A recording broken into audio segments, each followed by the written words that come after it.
नमस्कार, शाम के 7 बजे हैं। खबर दमदार के इस वक्त के बुलेटिन के साथ हाजिर हूं मैं अनुपम।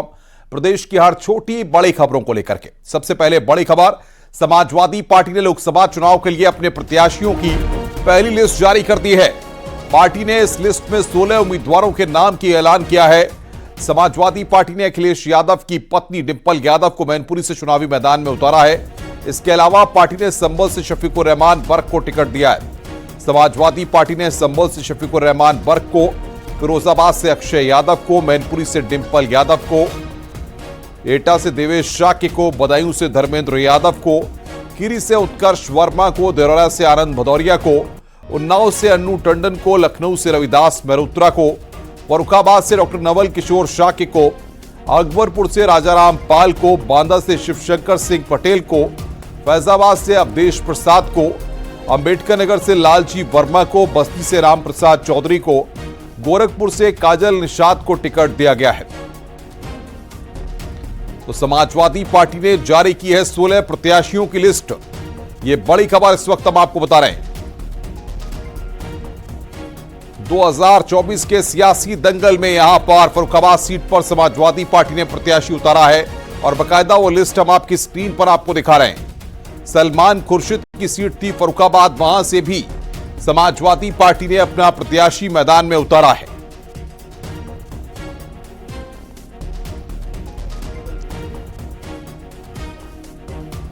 तो समाजवादी पार्टी ने 16 प्रत्याशियों की लिस्ट यहां पर जारी की है। यह बड़ी खबर हम आपको बता रहे हैं। समाजवादी पार्टी ने 2024 के सियासी दंगल के लिए यहां पर प्रत्याशियों के नामों का ऐलान किया है। अपनी पहली लिस्ट यहां पर समाजवादी पार्टी के द्वारा जारी की गई है। सलमान खुर्शीद की सीट फर्रुखाबाद से भी यहां पर समाजवादी पार्टी ने प्रत्याशी के नाम का ऐलान किया है।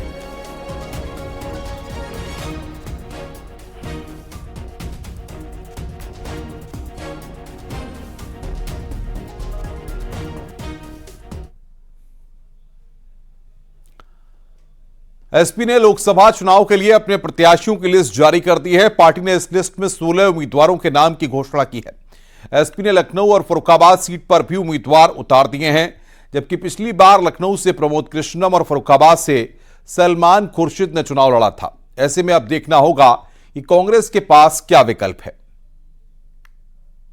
फर्रुखाबाद, उन्नाव, धरहरा, लखीमपुर खीरी और लखनऊ की लोकसभा सीट साफ तौर से इस बात की तरफ इशारा कर रही है कि समाजवादी पार्टी कांग्रेस के साथ गठबंधन के बावजूद बहुत ज्यादा पीछे हटने को तैयार नहीं है।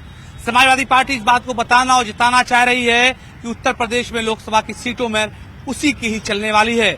और शायद यही बड़ी वजह है कि समाजवादी पार्टी ने अपना 16 की लिस्ट में समाजवादी पार्टी कई सारी ऐसी जगहों पर जहां कांग्रेस की दावेदारी थी उसको भी शामिल कर लिया है। हालांकि कांग्रेस को 11 सीटें देने की बात समाजवादी पार्टी ने पहले ही की है, लेकिन इस लिस्ट को देख करके साफ तौर से नजर आता है कि अगर सीटों के बंटवारे को लेकर के कोई पेचीदगी बड़ी फंसती है तो समाजवादी पार्टी गठबंधन से अलग होना मंजूर करेगी, लेकिन सीटों पर समझौता तो बिल्कुल नहीं करेगी। कैमरामैन रवि के साथ अलाउद्दीन, न्यूज़ 18, लखनऊ। 2019 के लोकसभा परिणाम की बात करें तो लखनऊ में एसपी प्रत्याशी पूनम सिन्हा दूसरे नंबर पर रहीं। उन्हें 2,85,724 वोट मिले और हार का अंतर 3,47,302 का था, जबकि प्रमोद कृष्णम कांग्रेस के उम्मीदवार थे। उन्नाव की बात की रहे तो यहां पर अन्ना महाराज एसपी के प्रत्याशी थे जो दूसरे नंबर पर रहे, जिन्हें 3,02,551 वोट मिले, जबकि हार का अंतर 4,09,56 था। वहीं अन्नू टंडन कांग्रेस की उम्मीदवार थी जिन्हें 1,85,634 वोट मिले थे। फिरोजाबाद की बात करें तो अक्षय यादव दूसरे नंबर पर रहे जिन्हें 4,67,038 वोट मिले, लेकिन हार का अंतर महज 28,781 था। वो भी तब जब चाचा शिवपाल यादव इसी सीट पर तीसरे नंबर पर रहे जिन्हें कुल 91,869 वोट मिले। वहीं एटा की बात करें तो देवेंद्र यादव को कुल 4,22,678 वोट मिले। उनकी हार का अंतर 1,22,670 वोट का रहा।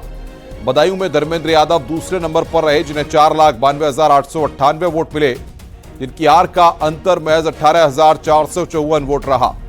मजेदार बात यह है कि स्वामी प्रसाद मौर्य की बेटी और बीजेपी प्रत्याशी संघमित्रा मौर्य ने धर्मेंद्र यादव को हराया।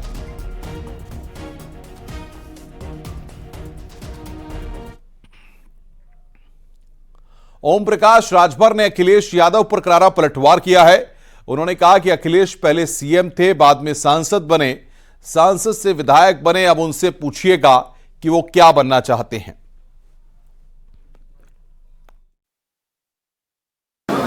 देखिए, आप उनको उठा के देखिए, सीएम थे, सांसद बने, सीएम से सांसद और सांसद से विधायक, अब उनसे पूछेगा कि आप क्या बनना चाहते हैं।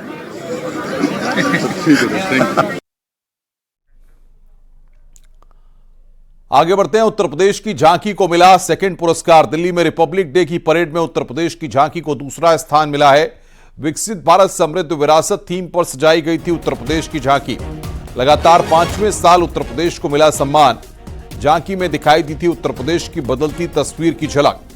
गणतंत्र दिवस परेड में आकर्षक झांकी के लिए उत्तर प्रदेश को लगातार 5वें साल सम्मानित किया गया है। 2020 में उत्तर प्रदेश की झांकी को सेकंड, 2021 और 2022 में पहला पुरस्कार मिला था। 2023 में पीपल्स चॉइस श्रेणी में दूसरा और तीसरा पुरस्कार उत्तर प्रदेश के खाते में आया था। वहीं साल 2024 में भी पीपल्स चॉइस श्रेणी में उत्तर प्रदेश की झांकी दूसरे स्थान पर रही है। आगे बढ़ते हैं। ज्ञानवापी को लेकर एसपी सांसद एसटी हसन का बड़ा बयान सामने आया। 3000 मस्जिदों पर विवाद क्यों? प्लेस ऑफ वर्शिप एक्ट मजबूत हो। राम मंदिर पर फैसले का स्वागत किया, अब यह विवाद बंद हो। एसटी हसन ने इस बात को कहा है। राम मंदिर पर फैसले का स्वागत किया। उन्होंने कहा कि अब यह विवाद क्यों? प्लेस ऑफ वर्शिप एक्ट मजबूत हो। सेकुलर क्रेडेंशियल खराब ना हो। प्लेस ऑफ वर्शिप एक्ट को स्ट्रेंथन करा जाए।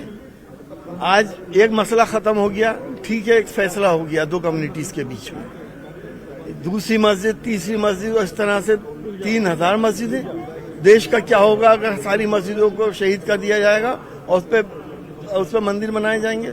तो प्लेस ऑफ वर्शिप एक्ट को स्ट्रेंथन करा जाए, उसको फॉलो करा जाए।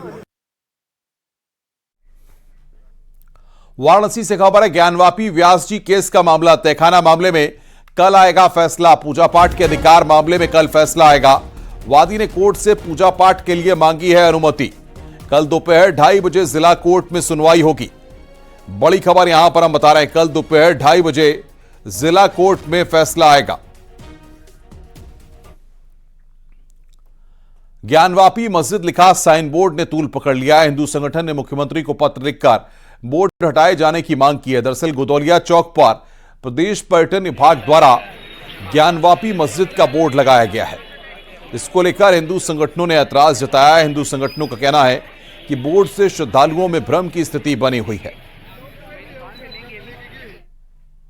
आज हमने संगठन के माध्यम से उत्तर प्रदेश पर्यटन निदेशालय को पत्र भेजकर यह मांग किया है कि ज्ञानवापी मस्जिद लिखा हुआ जो बोर्ड है उसको अविलंब हटाया जाए, क्योंकि काशी आने वाले दूर दराज से जितने भी पर्यटक यहाँ आ रहे हैं और जो श्रद्धालु आ रहे हैं, उनकी धार्मिक भावनाओं को, उनकी आस्था को ये ठेस पहुंचाता है यह बोर्ड।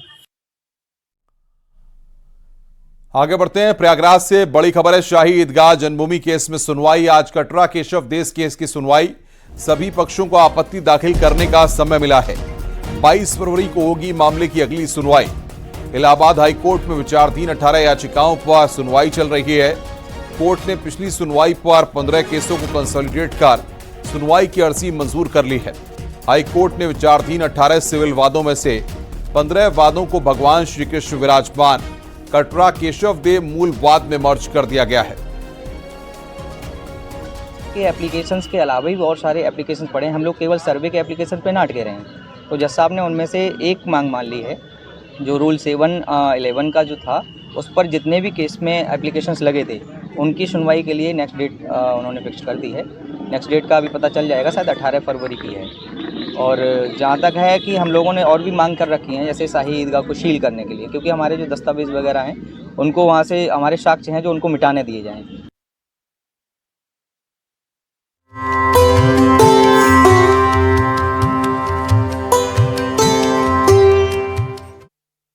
और बड़ी खबर, अयोध्या में योगी मंत्रिमंडल का दर्शन कार्यक्रम स्थगित हुआ। 1 फरवरी को रामलला के दर्शन करने का कार्यक्रम था। राम भक्तों के दर्शन में सुविधा के लिए मंत्रियों का अयोध्या दर्शन फिलहाल टला है। 11 फरवरी को योगी मंत्रिमंडल दर्शन के लिए जा सकता है। तो यहां पर बड़ी जानकारी हम आपको दे रहे हैं। 1 फरवरी को पहले दर्शन का कार्यक्रम था, फिलहाल उसे टाला गया है।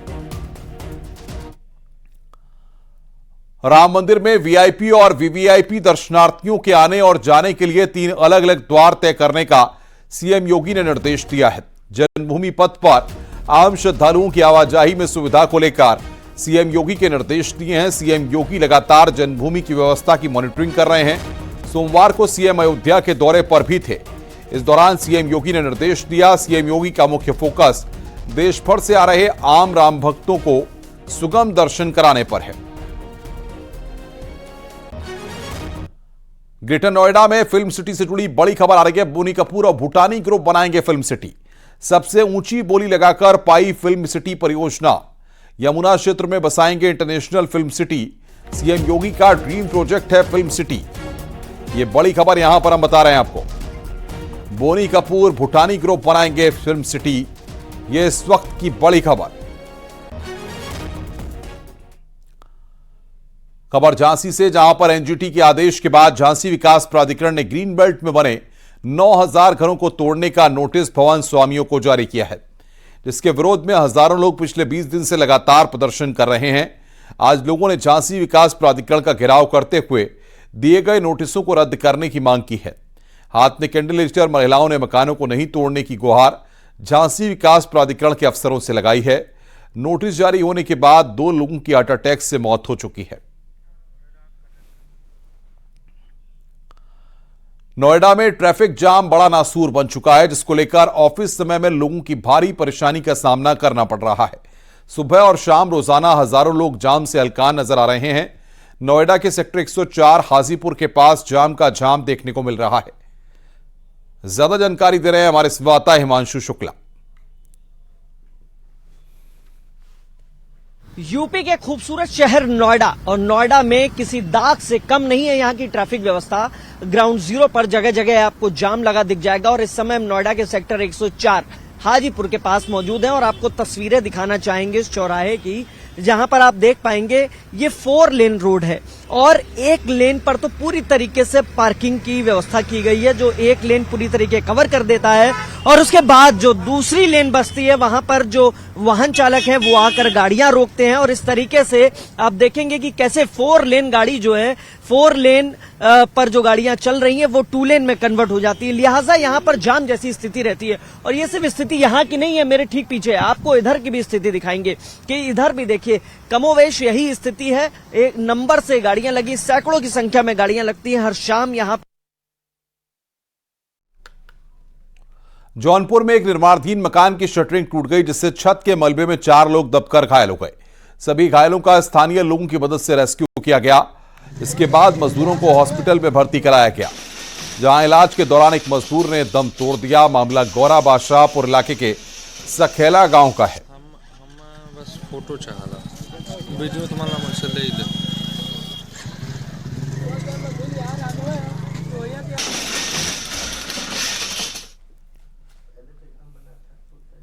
आगरा में 12वीं क्लास के छात्र ने अपने घर में फांसी के फंदे पर अटककर सुसाइड कर लिया, जिससे परिवार में कोहराम बचा हुआ है। परिजनों ने कोचिंग संचालक और उसके सहपाठी पर ब्लैकमेल करने का आरोप लगाया है।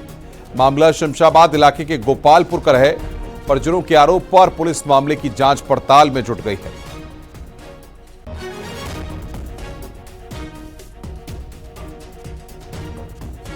पुलिस में थाने में गए थे 3 दिन पहले गए थे रात के टाइम पे। तो ये कान पुलिस वाले सुबह लिख के दे देना, एक मास्टर को पैसे उसने 2000 लौटा दिए थे और बाकी पैसे दे दूंगा।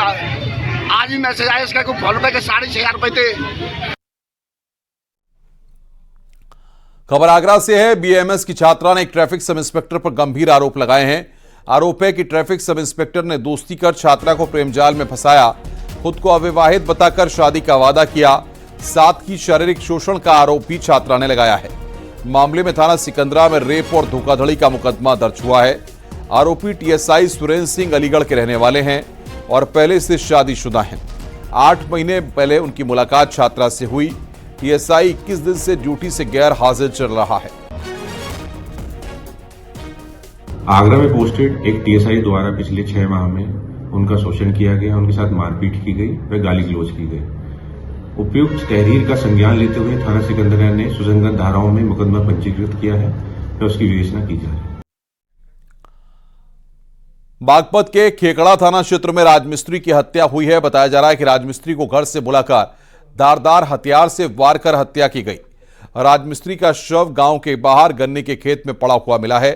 मौके पर पहुंची पुलिस ने मृतक के शव को कब्जे में लेकर पोस्टमार्टम के लिए भेजा है और मामले की जांच पड़ताल में जुट गई है। भाई ये साबू बड़ा अच्छा मिस्त्री था और ले जाके किसी ने 2-4 आदमियों ने इधर इसका कत्ल कर दिया राम सिंह के पीछे। कब? ये कल की घटना है। शाम के टाइम ये नमाज पढ़ के गया जी, और नमाज के बाद में इसे 2-4 आदमी बुला के ले गए उसको जी, और इसके जाकर गन्ने के खेत में इसका गला घोट दिया, चक्कू मारा, कत्ल कर दिया, मार दिया। कितनी उम्र है इसकी? इसकी उम्र होगी कम से कम 50 के करीब तो होगी। आगे बढ़ते हैं। खबर सहारनपुर से। एक परिवार ने मुस्लिम समुदाय के लोगों पर जबरदस्ती धर्मांतरण कराने का आरोप लगाया है। इसके साथ ही मुस्लिम समुदाय के लोगों पर जमीन पर कब्जा करने और हत्या की धमकी देने का भी आरोप है। मामले में पुलिस ने 2 आरोपियों को गिरफ्तार किया है। जमीन के विवाद की बात सामने आ रही है। सहारनपुर के गंगोह थाना क्षेत्र का यह पूरा मामला है। में जो प्रार्थी है उनके द्वारा शिकायत प्राप्त हुई है कि विपक्षी ने उनका जो है धर्म परिवर्तन करने पे के लिए धमकी दी है। इनका ज़मीनी विवाद है और इसलिए इन पे ये धमकी भी मिली है। इस शिकायत पर जो है विपक्षी उनको हिरासत में लिया गया है और इसमें वादी की तहरीर पर मुकदमा दर्ज कर इसमें विधिक कार्रवाई की जाएगी। सीतापुर से खबर है। एक महिला बंदी ने एक राइटर पर छेड़छाड़ का आरोप लगाया है। इसे लेकर महिला बंदी ने इंग्लिश राइटर संदीप पर मुकदमा भी दर्ज कराया है। महिला बंदी ने जेल में अपनी जान को खतरा भी बताया है। महिला के मुताबिक जब 5 दिसंबर 2023 को पुलिस के वाहन से जिला कारागार से पेशी पर जा रही थी, उसी दौरान उसी गाड़ी में इंग्लिश राइटर संदीप भी मौजूद थे। उसी दौरान महिला के साथ छेड़छाड़ हुई, ऐसा महिला का आरोप है। ये महिला बंदी जेल में बंद है, जिसने वहां पे इंस्पेक्शन के दौरान ही डिस्ट्रिक्ट जज साहब को एक एप्लीकेशन दी थी, जिसमें उसने ये आरोप लगाया था कि जब ये पेशी पर जाते हैं तो उसकी पेशी पे जाते वक्त जब वो कोर्ट में गाड़ी से उतर रही थी तो एक पुरुष बंदी ने उसके ऊपर कुछ छीटाकशी की थी, कुछ कमेंट पास किए थे, जिसके संबंध में डिस्ट्रिक्ट जज साहब द्वारा ये आदेश हुआ गया कि जो जेल के अधिकारी हैं उनके द्वारा इस प्रकरण में जांच की जाए। अधिकारियों द्वारा जब जांच की गई, उसकी पूर्ति जब घटना को सही पाया गया तो उसके संबंध में एक मुकदमा कोतवाली नगर में पंजीकृत हुआ है छेड़खानी का। पीलीभीत के कलीनगर में आदमखोर बाघ का आतंक है, जहां एक टाइगर ने एक युवक पर हमला कर दिया और उसे घसीटते हुए जंगल में ले गया, जिसका शव दूसरे दिन जंगल से शत विक्षत हालत में बरामद हुआ। इस घटना के बाद से गांव वालों में वन विभाग को लेकर जबरदस्त गुस्सा बना हुआ है। उस वीडियो की हम जांच करा रहे हैं, हमारी टीम बना दी गई है। जो कल की घटना है उसके अंतर्गत लोग जंगल के अंदर पाए गए थे, बट विभाग के लोग इस तरह के कार्य कर रहे हैं, ये इसकी पुष्टि करना बाकी है। हम इस पर जांच करा रहे हैं और खास तौर से हमारे विभाग द्वारा वहाँ पे कोई भी कार्य इस समय नहीं कराया जा रहा है। तो प्रथम दृष्टया ये मुझे जो बात चल रही है ये प्रोपेगेंडा लग रहा है, गलत लग रहा है, पर इसकी हम विभागीय जाँच करेंगे। अगर कोई दोषी पाया जाता है तो तत्काल स्ट्रिक्ट एक्शन लेंगे। खबर कानपुर से। एक टीचर को आरोपी बनाकर रिश्वत लेकर छोड़ने वाले 2 पुलिसकर्मियों को सस्पेंड कर दिया गया है। वहीं मास्टरमाइंड वासु सोनकर पर भी पुलिस शिकंजा कसने की तैयारी कर रही है। दरअसल सोमवार को एक कोचिंग टीचर नितिन त्रिपाठी ने अपने दोस्त वासु सोनकर समेत दरोगा कपिल कुमार और कांस्टेबल राहुल वर्मा पर गंभीर आरोप लगाया था। इन तीनों पर चरस के झूठे मामले से जबरन फंसाकर 2 लाख की घूस मांगने का आरोप लगाया गया। यही नहीं, पुलिस ने टीचर से जबरन 1.5 लाख रुपए वसूल भी किए। इसकी जांच में दोषी पाए जाने पर दोनों पुलिसकर्मियों को देर रात सस्पेंड कर दिया गया था। हम लोगों ने उसमें सर्विलांस और एविडेंसेस और लोकेशन का भी देखा था, तो प्रथम दृष्टया ये समझ में आ रहा था कि जो पुलिस वालों के ऊपर आरोप लगाए गए थे, उन्होंने अपने जुरिसडिक्शन से हट के दूसरे जगह से उसको पकड़ के लाना इसमें प्रमाण पाए गए थे। तो उसी बेसिस पे इन दोनों पुलिसकर्मियों को, राहुल वर्मा और जो कपिल कुमार है, उनको सस्पेंड कर दिया गया है। और इसकी डिटेल जो इंक्वायरी है वो एसीपी अनवरगंज को दी गई है। साथ ही साथ जो इसका साथी है वासु सोनकर, उसके खिलाफ भी हम लोग लीगल एक्शन लेंगे। आजमगढ़ से खबर है, जीएनपुर में शादी समारोह के दौरान डीजे पर डांस के दौरान जमकर बवाल हो गया। इसके बाद दोनों ओर से जमकर ईंट पत्थर चले, जिसकी तस्वीरें भी सामने आई हैं, जिसमें एक युवक हाथ में असला लिए दिख रहा है। पथराव में दूल्हे की गाड़ी भी क्षतिग्रस्त हो गई। पुलिस ने 5 लोगों के खिलाफ नामजद मुकदमा दर्ज किया है। साथ ही एक आरोपी को गिरफ्तार किया गया है। यहाँ पे पड़ोसियों के बीच में शादी समारोह के दौरान मारपीट की घटना हुई, जिसमें मुकदमा अपराध संख्या 41/24 धारा अंतर्गत धारा 34, 323, 506, 427, 336, 354, 307 व 392 आईपीसी का मुकदमा पंजीकृत किया गया है 5 लोगों के विरुद्ध, जिसमें एक व्यक्ति की गिरफ्तारी की गई है। शीघ्र ही अन्य अभियुक्तों के विरुद्ध कार्रवाई की जाएगी व साक्ष्यों के आधार पर जो भी सही पाया जाएगा उसके आधार पर चार्जशीट न्यायालय प्रेषित करी जाएगी। बरेली में एसबीआई बैंक के एक एटीएम से 500 रुपए की जगह 2500 रुपए निकले जाने का मामला सामने आया। दरअसल एक शख्स ने 3 बार 500 रुपए निकाले, लेकिन हर बार एटीएम से 2500 रुपए निकलते गए, जबकि बैंक की ओर से जो मैसेज मोबाइल में आया उसमें अकाउंट से सिर्फ 500 रुपए ही 3 बार काटे गए। इस खबर के फैलते ही कई लोग एटीएम पर पहुंचे और बैंक को जमकर चूना लगाया गया। बताया जा रहा है कि 3 दिन तक एटीएम की गड़बड़ी के चलते कई गुना पैसे निकलते गए। जब तक बैंक को इसकी खबर मिली तब तक बैंक को करीब 4 लाख रुपए का चूना लग चुका था। अब बैंक की ओर से लोगों से पैसे लौटाने की अपील की जा रही है। 500 रुपए का कोई फीड कर रहा था तो 2500 रुपए मिल रहे थे 500 रुपए पे, क्योंकि उसमें 500 की कैसेट थी साथ में, इसलिए 500 पे 2500 मिल रहे थे। बाकी अगर उससे ऊपर अमाउंट निकालेगा, मान लो कोई 10,000 निकाल रहा है तो उसे 12 ही मिलेंगे।